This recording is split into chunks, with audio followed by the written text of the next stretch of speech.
दोस्तों नमस्कार।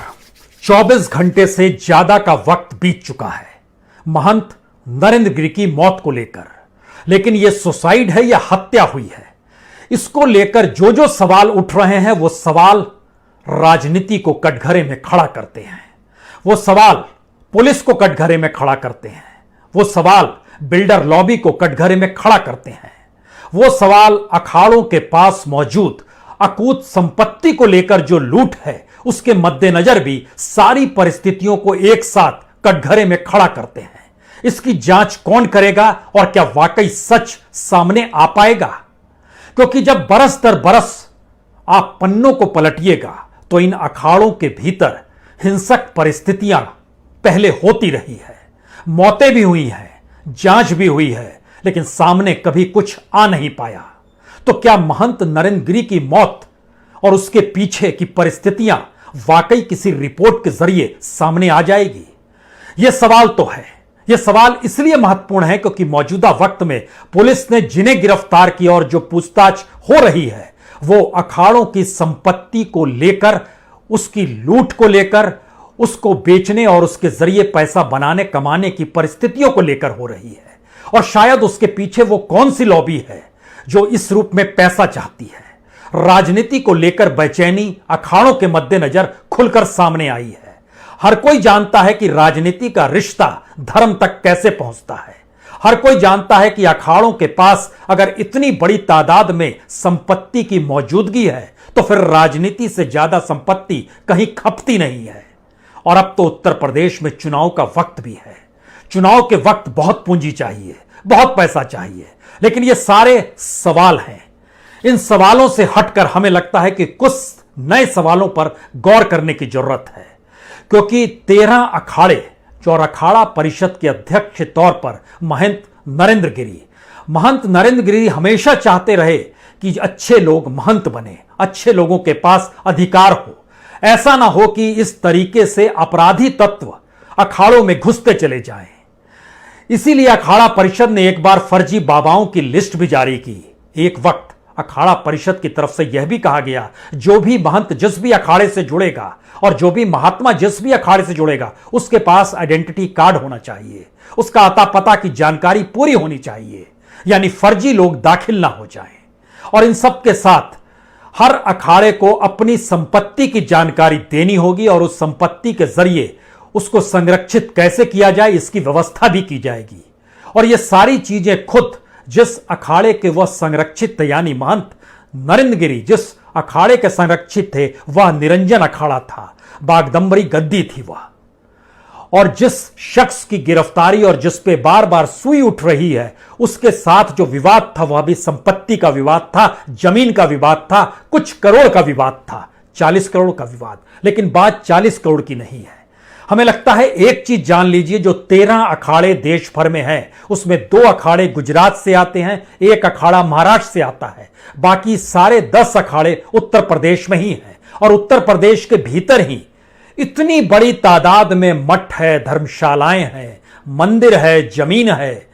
उसकी अगर संपत्ति का आकलन शुरू करें इस देश भर में तो आपको जानकर हैरत होगी कि तकरीबन 35 से 40 लाख करोड़ की संपत्ति जो है इन अखाड़ों के पास मौजूद है। और अगर अब के दौर में तो भारत सरकार हर चीज को मोनेटाइज कर रही है, तो इन अखाड़ों के पास जो दान की गई जमीन होती है उसी को जब परखना शुरू कीजिएगा तो तकरीबन 25 लाख करोड़ की तो जमीन ही बन जाएगी। यह परिस्थिति है अखाड़ों के भीतर की। और अगर पुलिस इसी दिशा में जांच कर रही है और अगर उंगलियां बार बार इसी दिशा में उठ रही है कि राजनीति के तार, पुलिस के तार, एडमिनिस्ट्रेशन के तार अखाड़ों से इसलिए जुड़ते चले जाते हैं क्योंकि जब धर्म के नाम पर कुछ होता है तो वहां उन्हें टैक्स नहीं देना पड़ता है, राजस्व चुकाना नहीं पड़ता है, राजस्व की लूट इसी में हो जाती है। कैसे, किस रूप में होती है, हमें लगता है आज कुछ पन्नों को समझ लीजिए। क्योंकि जो 13 अखाड़े हैं उसमें जब हमने आपसे जिक्र किया कि 2 अखाड़े गुजरात के हैं, एक जूनागढ़ का है, एक सांबरकाथा का है, एक दिगंबर अति अखाड़ा है और एक पंचदशा नाम पंच अग्नि अखाड़ा है, और इसके अलावे एक तपोनिधि आनंद अखाड़ा है जो नासिक का है, त्र्यंबकेश्वर का है। इसके अलावे 10 अखाड़े उत्तर प्रदेश के हैं। लेकिन हम शुरुआत करते हैं उस निरंजन अखाड़े से लेकर जिसका अपना इतिहास 900 साल पुराना है, और जिस बागदंबरी गद्दी का जिक्र है उसका भी इतिहास 300 साल पुराना है। लेकिन अखाड़ा परिषद बनी इसीलिए कि अखाड़ों के भीतर में कोई खूनी टकराव ना हो। लेकिन धीरे धीरे पैसा, पूंजी, संपत्ति ने ऐसी परिस्थिति लाकर खड़ा कर दी जिसमें महंत नरेंद्र गिरी भी चाहते थे कि अब कुछ ऐसे कदम उठाए जाएं जिससे संपत्तियों को लेकर वाद विवाद ना हो, बाजार में कॉमर्शियली उसका उपयोग ना किया जाने लगे। यह धर्म सेवा के नाम पर ही होना चाहिए। लेकिन उससे पहले पहला पन्ना इससे समझ लीजिए कि जो निरंजन अखाड़ा है उसके पास कितनी संपत्ति है। हरिद्वार में उसका हेडक्वार्टर है, जो जाहिर है बहुत पूंजी के साथ होगा। 17 मठ और मंदिर हैं, 100 बीघा जमीन उसके पास हरिद्वार में है। उज्जैन और ओंकारेश्वर में देखिएगा तो तकरीबन 250 बीघा जमीन है, 8 मठ हैं, 19 आश्रम हैं। नासिक में 125 बीघा जमीन है, 18 आश्रम हैं, 6 मंदिर है। वडोदरा, जयपुर, माउंट आबू, इन तीनों जगहों को जोड़िएगा तो तकरीबन 135 से 150 बीघा जमीन के लगभग है इस निरंजन अखाड़े के पास। 8 मंदिर हैं, 27 आश्रम हैं। नोएडा जैसी जो दिल्ली से सटा हुआ इलाका, यहां पर मंदिर भी है और 50 बीघा जमीन भी है, जो सबसे कॉस्टली जमीन है। एक लिहाज से इस जमीन की ही कीमत इतनी ज्यादा है कि यह लगभग 50-60 हजार करोड़ रुपए बन जाएंगे। इतनी बड़ी और इतनी शानदार जमीन यहां पर नोएडा में है। वाराणसी में आश्रम है, मंदिर है, लगभग 75 बीघा जमीन है। इलाहाबाद के प्रयागराज में जो मांडा भेजा में है वहां पर 5 एकड़ की जमीन है। दारागंज में बड़ा आश्रम है, मंदिर है। यह एक स्थिति, एक छोटी सी स्थिति है सिर्फ एक निरंजन अखाड़े को लेकर। और शायद जो अब शोर मच रहा है जांच में लेकर, तो इसको लेकर महंत नरेंद्र गिरी हमेशा चाहते रहे कोई फ्रॉड ना आए और बिल्डर साधु के तौर पर ना आ जाए, आपराधिक छवि वाले अखाड़े में ना घुस आए। इसीलिए सभी अखाड़े वाले अपनी संपत्ति बताएं और महात्माओं को आईडी प्रूफ दे दिया जाए, आइडेंटिटी कार्ड दे दिया जाए। यहां से सवाल होता है कि ऐसी बात क्यों निकल कर आई और उनके जहन में ये क्यों आया और ये क्या कर रहे थे। हम उस पर आए उससे पहले ये समझिए ये क्यों आया, क्योंकि जो जितने भी अखाड़े हैं दरअसल वह अपने लोग में पॉलिटिशियंस के तौर पर जब आप इस देश में देखिएगा तो एक लिहाज से ब्लैक मनी को व्हाइट बनाने की दिशा में धर्म के नाम पर चीजें इस देश में बाखूबी चलती है, किसी से छुपा हुआ नहीं है। और बार बार हम इसका जिक्र कर रहे हैं, यह इलेक्शन ईयर है, इसको भी थोड़ा जहन में रखिएगा। ऋषिकेश में धर्मशालाएं हैं मान लीजिए, तो काली कमाई कैसे व्हाइट हो जाए यह भी लोग कहते हैं। इस दिशा में भी चीजें आती हैं क्योंकि फ्री रजिस्ट्री नहीं करानी पड़ती है, आपको पानी बिजली की व्यवस्था फ्री में हो जाती है। और इन सब के बीच जो महंत होता है उसकी ताकत बड़ी जबरदस्त होती है। और कहते हैं कि गुरु शिष्य परंपरा के मद्देनजर जो अखाड़े शुरू हुए वे गुरु शिष्य की हिंसक परिस्थितियों ने जन्म ले लिया। इसीलिए 2010 से लेकर 2020 तक के भीतर में तकरीबन 38 महंतों की मौत हुई है। सिर्फ 4 की जांच ही पुलिस कर पाई। उस 4 की जांच में संयोग से एक जांच जो निकल कर आई उसमें बहुत खुले तौर पर एक बिल्डर का नाम सामने आ गया था कि किस तरीके से एक बार किसी मठ के ऊपर में जब उसका कब्जा किसी का हो जाता है वह आपराधिक तत्वों के जरिए हुआ और बिल्डर लॉबी ने ही कैसे जमीन को हथियाना शुरू किया। इन बातों का जिक्र इसलिए महत्वपूर्ण है क्योंकि आनंद गिरी के साथ जो विवाद हुआ वह जमीन का विवाद था। वह गौशाला का विवाद से शुरुआत होती है, जो छोटी सी जमीन का जिक्र होता है। उसके बाद जिक्र आता है कि नहीं, इसको पेट्रोल पंप की जमीन के तौर पर इसका इस्तेमाल किया जाए। फिर कहा जाता है कि इसको मार्केट की जमीन के तौर पर इसका इस्तेमाल होना चाहिए। और वो बांदवरी गद्दी मठ की लगभग 80 फीट चौड़ी और 120 फीट लंबी जमीन का सिर्फ मसला था। इसको कौन मार्केट बनाना चाहता था, कौन पेट्रोल पंप बनाना चाहता था, इसकी लीज हुई, लीज भी रद्द कर दी गई। ये सारी चीजें चलती चली गई और इसने नया जन्म दिया कि जो समझौता भी हुआ उस समझौते के वक्त भी जो मौजूद लोग थे वह 3 लोग में 2 पॉलिटिशियन थे, एक पुलिस वाला था। 26 मई को जो समझौता हुआ आनंदगिरी में और महंत नरेंद्र गिरी के बीच में, उसमें भी पुलिस की मौजूदगी क्यों हो रही है, उसमें भी पॉलिटिशियंस की मौजूदगी क्यों हो रही है, जो एक बीजेपी से आते हैं, एक समाजवादी पार्टी से आते हैं। क्यों इसकी जरूरत है, यह सवाल हर जहन में होगा। इसलिए जरूरत है क्योंकि राजनीति के जरिए अखाड़ों की मौजूदगी और अखाड़ों के जरिए राजनीति की मौजूदगी, इस तारतम्य को भी समझने की जरूरत है। इसीलिए जो जांच होगी, इसमें किसी को लगता है इस जांच से बात नहीं निकलेगी, दूसरे को लगता है नहीं इससे बात निकल जाएगी। हमें लगता है इस पूरी परिस्थिति में जब हम एक जिक्र कर रहे हैं तो आपको इस बात का भी याद होगा कि हरिद्वार के कनखल आश्रम से एक वक्त में गुरु शंकर देव, जो कि गुरु हुआ करते थे स्वामी रामदेव और बालकृष्ण जी के, वह रिक्शे पर सवार होकर निकले थे 2007 में। उसके बाद बालकृष्ण जी ने थाने में पहुंचकर उनकी गुमशुदगी की रिपोर्ट दर्ज कराई। 2007 से जांच शुरू हुई, 2012 में पुलिस ने फाइल बंद कर दी, लेकिन 2013 में सीबीआई जांच शुरू हो गई, फिर सीबीआई की भी फाइल बंद हो गई। वह तो एक लापता गुरु का हिस्सा है, लेकिन जब हम गुरु शिष्य का जिक्र कर रहे हैं, 2014-15 की रिपोर्ट बतलाती है कि 29 महंतों की हत्या हुई बीते 5 वर्ष में। इसका मतलब है 2011 से 2015 के बीच में 29 महंतों की हत्या हुई। और इसका सलीका बड़ा साफ है कि बदमाशों के बल पर महंत द्वारा विभिन्न अखाड़ों और मठों में चादर उड़ाने का खेल खेला जाता है। और एक बार चादर चढ़ा दी गई और महंत को मठाधीश की गद्दी मिल गई तो जो बदमाश होते हैं, जो माफिया होते हैं, जो बिल्डर लॉबी होती है, वह उसके बाद गद्दी हथियाने के चक्कर में चादर चढ़ाने के लिए शिष्य और गुरु की हत्या की परिस्थितियों में भी आकर चीजें खड़ी कर देते हैं। तो क्या जांच की दृष्टि इस दिशा में जा रही है या नहीं जा रही है, यह भी एक सवाल है। लेकिन इसके अलग सवाल सबसे बड़ा यह हो चला है कि दरअसल जो अखाड़ों के पास तकरीबन 35 से 40 लाख करोड़ की जो पूरी संपत्ति समूचे देश में है, उसमें उत्तर प्रदेश, उत्तराखंड, महाराष्ट्र, गुजरात, मध्य प्रदेश, यह 5 राज्य हैं। और दिल्ली से सटे हुए नोएडा में खासतौर से एक नई परिस्थिति अखाड़ों के लिए जन्म ले चुकी है, जहां पर हर अखाड़े की मौजूदगी आपको नजर आएगी। मंदिर के तौर पर, आश्रम के तौर पर, मठ के तौर पर, ये अलग अलग चीजें नजर आएंगी। और इसके साथ अगर संपत्तियों का जिक्र करेंगे और विवादों का जिक्र करेंगे तो हमें लगता है एक विवाद हर किसी के जहन में होना चाहिए, निर्मल अखाड़े का। वहां के लोगों ने बकायदा प्रेस को बुला लिया और कहा कि उनके जो अखाड़े के अध्यक्ष हैं श्रीमंत ज्ञानदेव सिंह, उन पर आरोप लगाया कि वो जमीन बेच रहे हैं।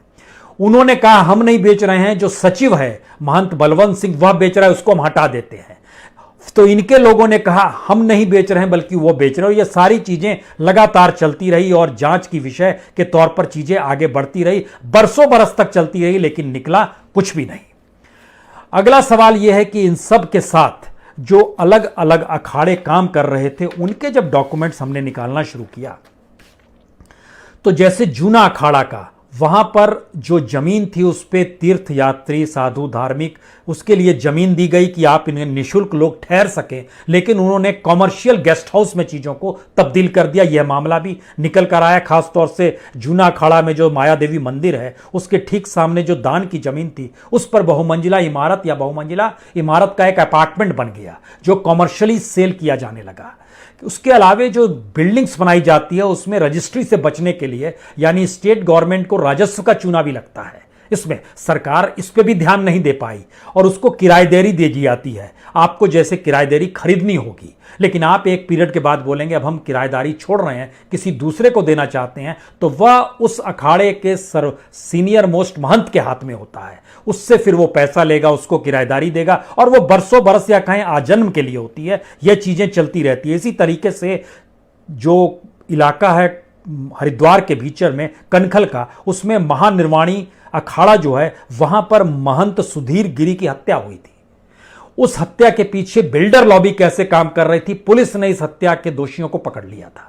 जो 4 मामले सॉल्व हुए हैं उसमें एक यह भी था। और मोहल्ला मयाना के मनोरमपुर नाम से एक फ्लैट वहां पर सिस्टम शुरू कर दिया गया जो कि महानिर्वाणी अखाड़ा से था। इसी तरीके से उदासीन अखाड़ा में भी कॉमर्शियली उसका जमीन का उपयोग कैसे किया जाने लगा, यह बात भी निकल कर आई।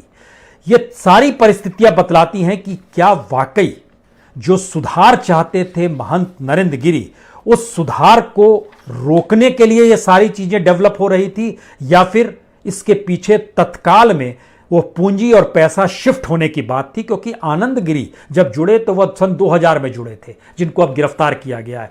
2003 में उनको बड़ोदरा का जो मंदिर है वहां पर, मेरे ख्याल से उसका नाम है अखोड़ मंदिर है, उसके मंदिर की जिम्मेदारी सौंपी गई, उसका थानापति बना दिया गया। 2004 में नरेंद्र गिरी मठ बादम्बरी गद्दी के महंत बने तो 2005 में आनंद गिरी भी वहीं पर आ गए। और जो पत्र लिखा गया है जिसका जिक्र हो रहा है, जो सुसाइड नोट का जिक्र हो रहा है, उसमें आनंद गिरी का नाम है। उसमें हनुमान मंदिर जो इलाहाबाद का है, प्रयागराज का, वहां के पुजारी और उनके बेटे का भी नाम है। और खुद आनंद गिरी के जिंदगी को जब आप टटोलना शुरू कीजिएगा तो एक सवाल आएगा कि धर्म और आस्था और सादगी, बिल्कुल नहीं। बेहद रईसी, आईफोन रखते हैं, लग्जरी कार में चलते हैं, मोटरसाइकिल भी एक से एक है, कीमती कपड़े पहनते हैं, वीआईपी के घर में पूजा पाठ कराने का जिम्मा लेते हैं। और वीआईपीओं से जब आपका संपर्क होता है तो वो वीआईपी इस देश के भीतर में कौन, कैसे, किस रूप में होते हैं, यह भी छुपा हुआ नहीं है। लेकिन इन सब के बीच एक जिक्र और यहां पर करना चाहिए। जब हम आपसे जिक्र किया कि फर्जी महंतों को लेकर भी नाम इस अखाड़ा परिषद ने जारी किया था 2017 में, 14 बाबा थे फर्जी। उसमें गुरमीत राम रहीम का जिक्र इन्होंने किया था, आसाराम का जिक्र किया था, उनके बेटे नारायण साईं का जिक्र किया था, सुखविंदर कौर यानी राधे माँ का जिक्र किया गया था, निर्मल बाबा का जिक्र किया गया था। ये एक लंबी फहरिस्त है। और महंत नरेंद्र गिरी ने पिछले दिनों जब अयोध्या में जो जमीन को लेकर हेरफेर हुआ था, जिसमें चंपत राय जी का नाम सामने आया था, उसको लेकर भी उन्होंने नाखुशी जताई थी, यानी दुख प्रकट किया था और गुस्सा भी दिखलाया था। और इन परिस्थिति में एक बात और समझनी चाहिए कि अखाड़ा परिषद जो है ये विश्व हिंदू परिषद के करीब है, लेकिन बीजेपी के करीब नहीं। और खुद महंत नरेंद्र गिरी समाजवादी पार्टी के नेता मुलायम सिंह यादव या अखिलेश के कॉम्पिटिवली बीजेपी के नेताओं की तुलना में करीब रहे हैं। ये एक पॉलिटिकल नेक्सस का हिस्सा हम बता रहे हैं। लेकिन जब इस बात का जिक्र होता है कि कोई समझौता गुरु और शिष्य के बीच में संपत्ति के बेचने नहीं बेचने को लेकर जो गिला शिकवा दूर किया जा रहा है, उसमें एक पुलिस वाले की मौजूदगी क्यों होती है जो अच्छे एसपी रैंक का है, 2 पॉलिटिशियन की मौजूदगी क्यों होती है, यह भी एक सवाल है। तो ऐसे में जब भी जांच होगी, उस जांच के बाद क्या वाकई वह परिस्थितियां निकल कर आएंगी जिस पर बार बार उंगली उठाई जा रही है कि नहीं नहीं इस रूप में जांच होनी चाहिए। यहां पर हम आपको बताएं कि ये जो पूरी संपत्ति को लेकर सुधार की जरूरत का जब जिक्र किया गया तो उसमें कहा गया कि जितनी भी जमीन है उसका पूरा डाटा कलेक्ट किया जाए। और डाटा कलेक्ट करते करते जो भी भूमि दान में दी गई या जो भी जिसका भी उपयोग हो रहा था, उसका उपयोग किस रूप में हो रहा है, इसका पूरा डाटा कलेक्ट किया गया निरंजन अखाड़े के जरिए। और उन्होंने कहा कि इसको किसी भी हालत में अब कॉमर्शियली उपयोग के लिए नहीं देंगे। और ये मई के महीने का जिक्र हम आपसे कर रहे हैं, जिस महीने के भीतर में समझौता हुआ था आनंद गिरी और महंत नरेंद्र गिरी के बीच में, उसी महीने में यह कहा गया निरंजन अखाड़े की तरफ से कि अब हम इस चीज़ों का कॉमर्शियली उपयोग नहीं करेंगे और इसके लिए हम ऐसी व्यवस्था करेंगे कि जो भी महंत जहां पर भी रहता है उसको 3 साल के भीतर में वो जगह छोड़ देनी चाहिए, यानी उसका ट्रांसफर होना चाहिए। तो 13 अखाड़ों से जुड़े हुए जो भी लोग थे उन पर भी ये धीरे धीरे लागू हो जाए और इसकी शुरुआत निरंजन अखाड़े से हो, इसको लेकर कहीं ना कहीं महंत अपने तौर पर काम कर रहे थे। और उसमें जो जानकारी निकल कर आई कि संपत्ति को संरक्षित करने का एक प्रारूप तैयार किया जा रहा था, यह मई 2021 की बात है और इसको इस बरस में पूरा कर लेना है। हर जगह नए महात्माओं को जिम्मेदारी दी जाएगी, यानी कोई इस पूरी प्रक्रिया से ना जुड़ जाए कोई महात्मा जो मठाधीश के तौर पर बैठ जाए। और 3 साल से ज्यादा एक जगह कोई नहीं रहेगा। उसमें उन्होंने लिस्ट बनाई थी उत्तर प्रदेश में जो मौजूद है, राजस्थान में जो मौजूद है, महाराष्ट्र में जो मौजूद है, मध्य प्रदेश में जो मौजूद है, उत्तराखंड में जो मौजूद है, ये सारे लोगों का ट्रांसफर 3 साल के भीतर में होता चला जाएगा। यानी जब अखाड़ा परिषद के अध्यक्ष के जहन में यह सवाल था कि इतनी बड़ी तादाद में संपत्ति है और उस संपत्ति को कॉमर्शियली अगर आप चीजें उपयोग करने की दिशा में ले जाएंगे तो मठ को कुछ लाभ जरूर होगा, लेकिन कुछ लोग इसके जरिए माफिया की परिस्थिति में आएंगे, अपराधी तत्व सक्रिय हो जाएंगे। क्या यह नैतिक साहस वो दिखा रहे थे इसीलिए उनके सामने मुश्किल आ रही थी, या अखाड़ों के भीतर की जो संपत्ति का पूरा स्वरूप है उसमें राजनीति का जो मिलन है, वो राजनीति की जरूरत जो पैसे को लेकर होती है वह अखाड़ों की इसी संपत्ति को मार्केट इकोनॉमी से जोड़कर पैसा पाने की परिस्थिति है। और हम एक चीज का इंडिकेट खाली कर रहे हैं बार बार, यह चुनावी बरस है। 6 महीने के बाद उत्तर प्रदेश में 6 महीने भी नहीं बचे हैं, 5 महीने में तो नोटिफिकेशन हो जाएगा, चुनाव होगा, 6 महीने के बाद नई सरकार आपके सामने होगी। उस समय कितनी बड़ी पूंजी इलेक्शन में लगती है, ये सिर्फ 2017 के डाटा से भी आप समझ सकते हैं। जितनी बड़ी तादाद में 2017 के उत्तर प्रदेश के चुनाव में पैसा खर्च किया गया, उतना देश के किसी भी राज्य में पॉलिटिकल पार्टीज ने नहीं खर्च किया। ये संख्या जो थी ये लाखों करोड़ में थी। एग्जैक्ट डाटा तो कोई नहीं है, लेकिन इलेक्शन कमीशन, इलेक्शन वॉच और एडीआर की रिपोर्ट को जब आप परखते हैं, इन रिपोर्टों के जरिए जो निकल कर आता है वो हैरान करने वाला है कि लगभग 1 लाख करोड़ से ज्यादा इस दौर में चुनाव के समय पैसा उड़ा दिया गया। इतनी बड़ी संख्या में मौजूदगी पैसे की है तो वो कहां से आएगा, किस रूप में आएगा? तो क्या इसमें एक बड़ी भूमिका इस दौर में अखाड़ों के भीतर माफियाओं की जो मौजूदगी है उसके जरिए हो गई है? यानी धर्म, आस्था, विश्वास, भरोसा, ये सारी धीरे धीरे मोनेटाइज की जा रही है और उसको पॉलिटिक्स और उसमें पुलिस की भागीदारी यह भी है क्या? शायद इसीलिए आखिरी सवाल सबसे बड़ा यही है कि महंत नरेंद्र गिरी की मौत के ऊपर अगर कोई भी जांच रिपोर्ट अब सामने आती है, वह रिपोर्ट बेहद महत्वपूर्ण और संवेदनशील होगी। और इतनी ताकत सरकारों के पास होनी चाहिए कि ऐसी स्थिति आस्था को कम से कम इस देश में करप्ट और पॉलिटिकलाइज करने की स्थिति में ना ला पाए। शायद इसीलिए एक सवाल है, कोई भी उठा रहा है कि जितना भारी शरीर महंत नरेंद्र गिरी का है, उसमें वह स्टूल पर खड़े हो जाएं और पंखे से रस्सी टांग कर उनकी वो खुदकुशी कर ले। ये असंभव सी चीज है। इसीलिए किसी को भरोसा नहीं है, वैज्ञानिक तौर पर भी और समझ के तौर पर भी, क्योंकि उनके जो संवाद थे, उनका जो शिष्यों के साथ वार्तालाप था और जो उनकी अपनी समझ थी, वह समझ उन्हें खुदकुशी की दिशा में नहीं ले जाती है। इसीलिए ये सारे सवाल हैं। और इन सवालों के बीच की जो आखिरी सवाल सबसे बड़ा है, क्या वाकई धर्म को राजनीति अपने उपयोग में ला रही है? और यह उपयोग की परिस्थिति पहली बार हिंदुत्व या धर्म के एस्पेक्ट से नहीं है, बल्कि पूंजी का खेल है ये। क्योंकि राजनीतिक वीआईपी के घरों में जो पूजा होती है, वह पूजा आनंद गिरी कराते रहे, उनके साथ संपर्क संबंध उनके बने रहे। उनके एक फोन पर भी पॉलिटिशियंस आ जाते थे जिस बात का वो जिक्र कर रहे हैं। तो इसका मतलब है ये सिर्फ आस्था भर का मसला नहीं था, ये कुछ और मसला था। मनाइए चीजें जांच में सामने आ जाएं। बहुत बहुत शुक्रिया, बहुत बहुत शुक्रिया। दोस्तों नमस्कार।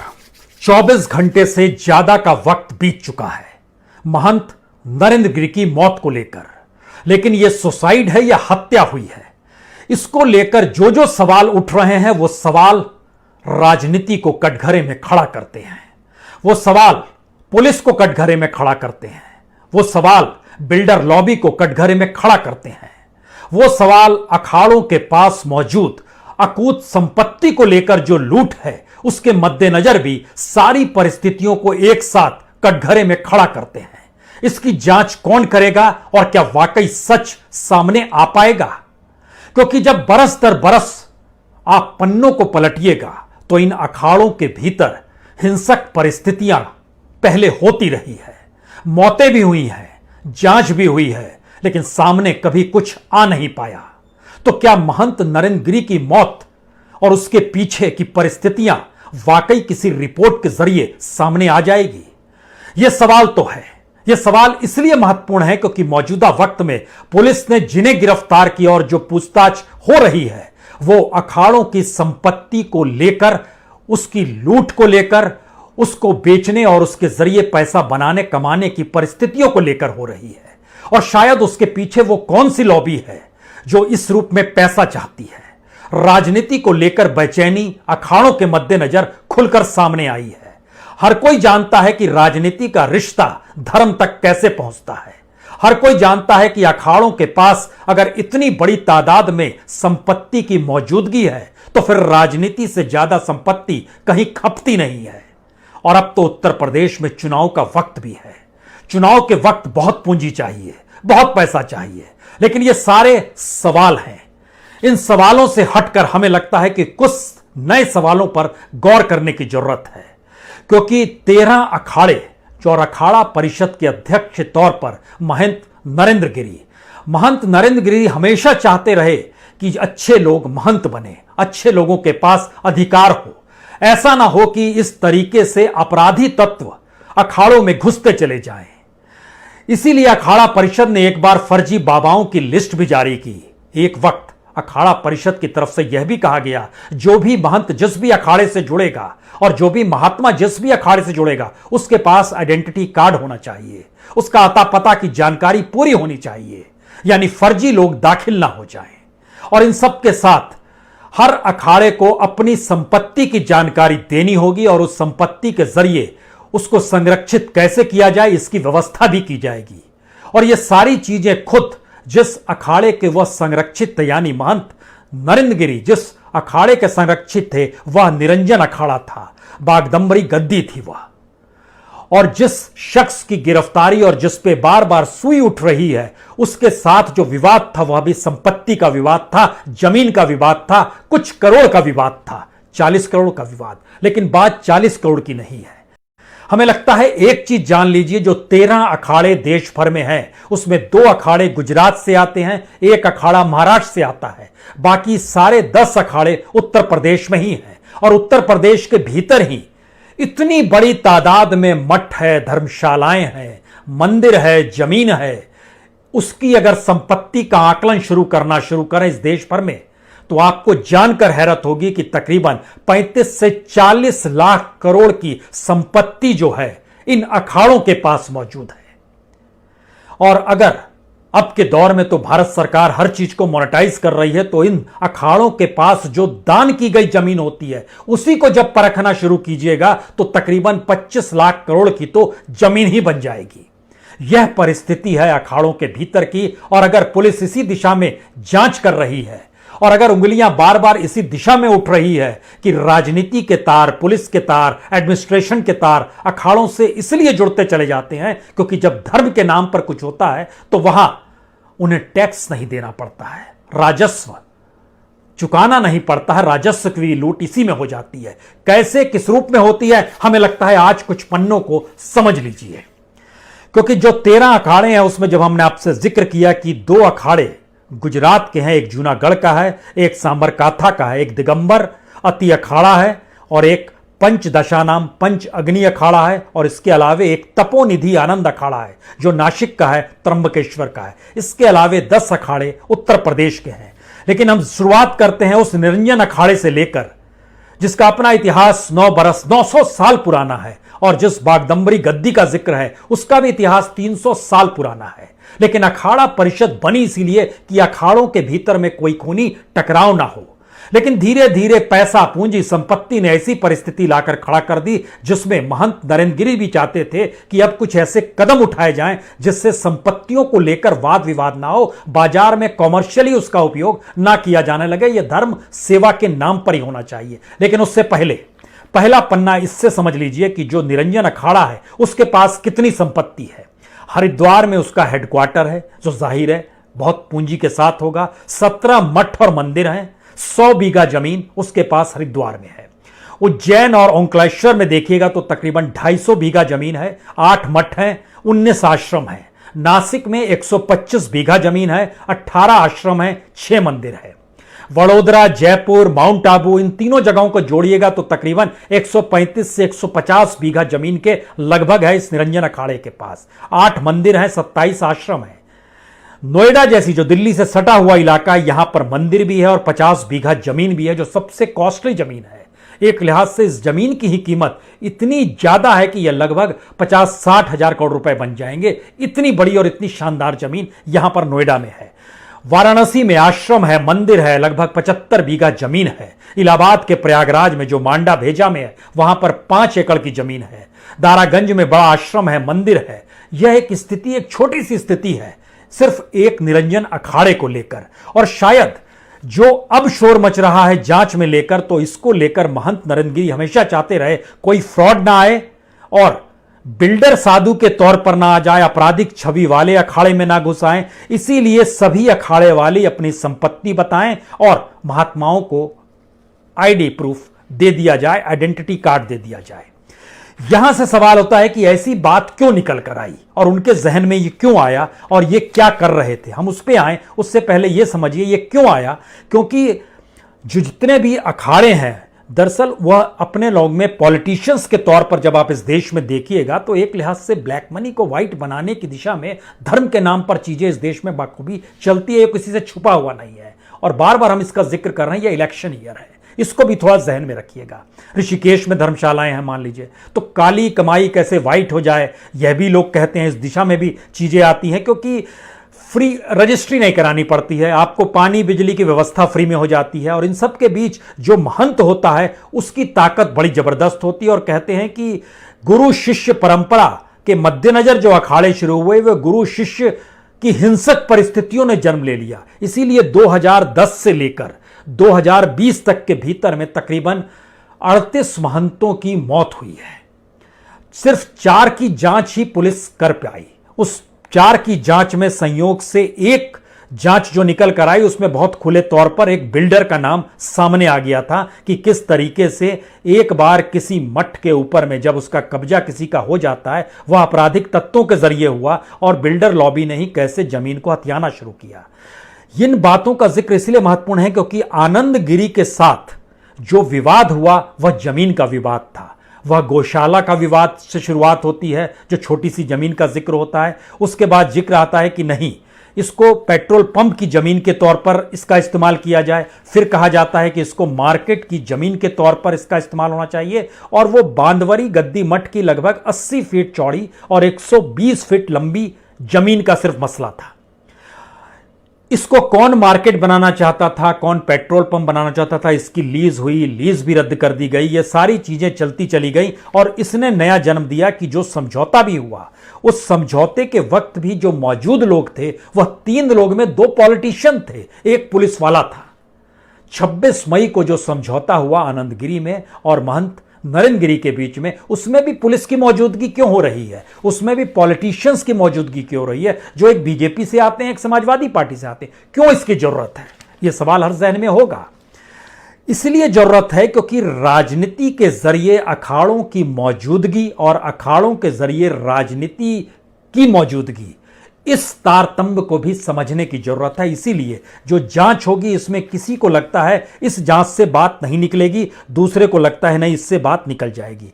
हमें लगता है इस पूरी परिस्थिति में जब हम एक जिक्र कर रहे हैं तो आपको इस बात का भी याद होगा कि हरिद्वार के कनखल आश्रम से एक वक्त में गुरु शंकर देव, जो कि गुरु हुआ करते थे स्वामी रामदेव और बालकृष्ण जी के, वह रिक्शे पर सवार होकर निकले थे 2007 में। उसके बाद बालकृष्ण जी ने थाने में पहुंचकर उनकी गुमशुदगी की रिपोर्ट दर्ज कराई। 2007 से जांच शुरू हुई, 2012 में पुलिस ने फाइल बंद कर दी, लेकिन 2013 में सीबीआई जांच शुरू हो गई, फिर सीबीआई की भी फाइल बंद हो गई। वह तो एक लापता गुरु का हिस्सा है, लेकिन जब हम गुरु शिष्य का जिक्र कर रहे हैं, 2014-15 की रिपोर्ट बतलाती है कि 29 महंतों की हत्या हुई बीते 5 वर्ष में। इसका मतलब है 2011 से 2015 के बीच में 29 महंतों की हत्या हुई।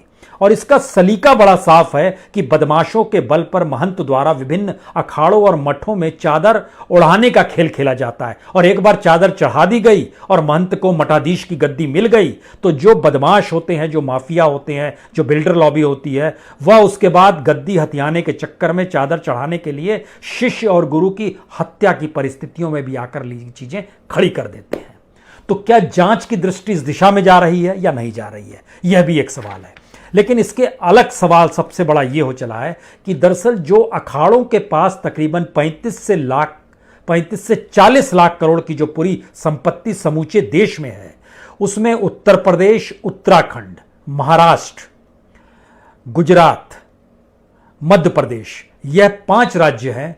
और दिल्ली से सटे हुए नोएडा में खास तौर से एक नई परिस्थिति अखाड़ों के लिए जन्म ले चुकी है, जहां पर हर अखाड़े की मौजूदगी आपको नजर आएगी, मंदिर के तौर पर, आश्रम के तौर पर, मठ के तौर पर, ये अलग अलग चीजें नजर आएंगी। और इसके साथ अगर संपत्तियों का जिक्र करेंगे और विवादों का जिक्र करेंगे तो हमें लगता है एक विवाद हर किसी के जहन में होना चाहिए, निर्मल अखाड़े का।